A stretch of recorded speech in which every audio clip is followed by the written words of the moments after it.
Bonjour.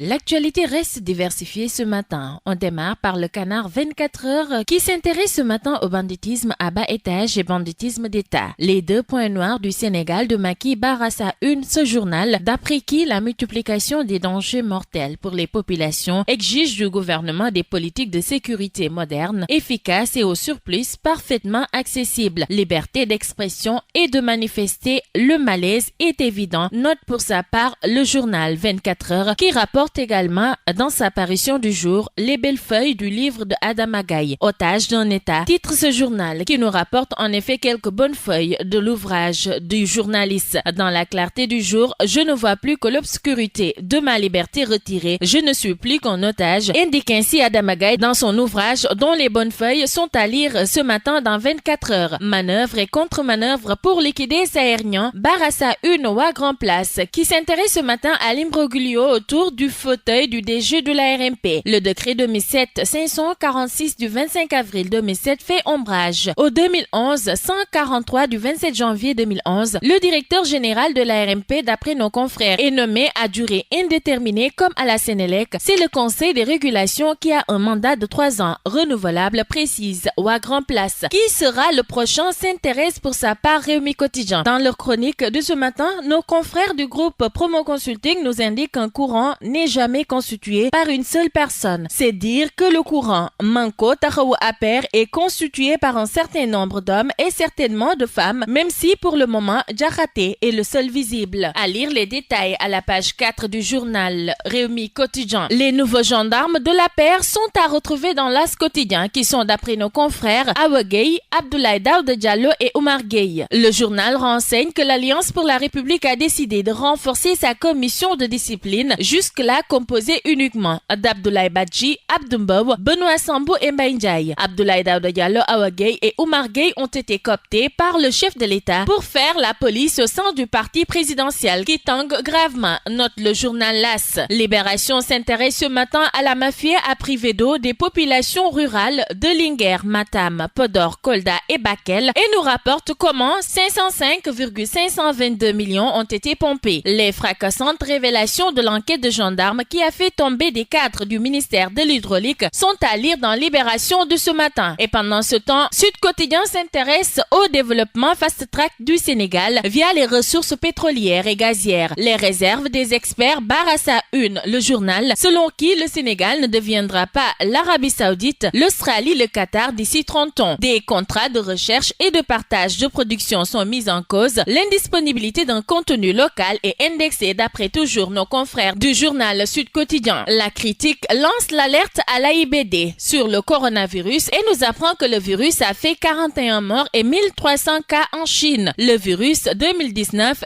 nCoV continue de se propager d'après toujours le journal La Critique. Barreau massacre les trieurs. Jotna rapporte pour sa part le journal Vox Populi qui nous parle d'un début de fin de mandat ensanglante en Gambie. 3 morts à Banjul dans la répression des anti-Warwarettes. Plusieurs blessés, des dizaines de manifestants ont été arrêtés. Des journalistes interpellés, 2 radios fermées, rapporte ainsi le journal Vox Populi. La CEDEAO freine les prétendants, barre à sa une le journal La Tribune qui s'intéresse lui au 3e mandat de différents présidents africains. Et pour nos confrères, la CEDEAO a pris une sérieuse option contre le 3e mandat dans son espace. L'instance sous-régionale, par la voix de son président de la commission de la communauté économique, demande à ses États membres de se conformer à la limitation de mandat inscrite dans les constitutions. Le président de la commission de la communauté économique des États de l'Afrique de l'Ouest, Jean-Claude Cassi, a rendu public la position de l'institution sous-régionale sur le 3e mandat. Sport pour terminer avec le journal Stade qui parle ce matin des piliers de Cissé qui sont en danger. Enchaînement de matchs en plus et en sélection d'après nos confrères selon qui Sadio Koulibaly, Sarr, Gana, Sabali, Sané, ça commence à faire beaucoup dans la tanière. Les contre-coups du nombre de matchs disputés sont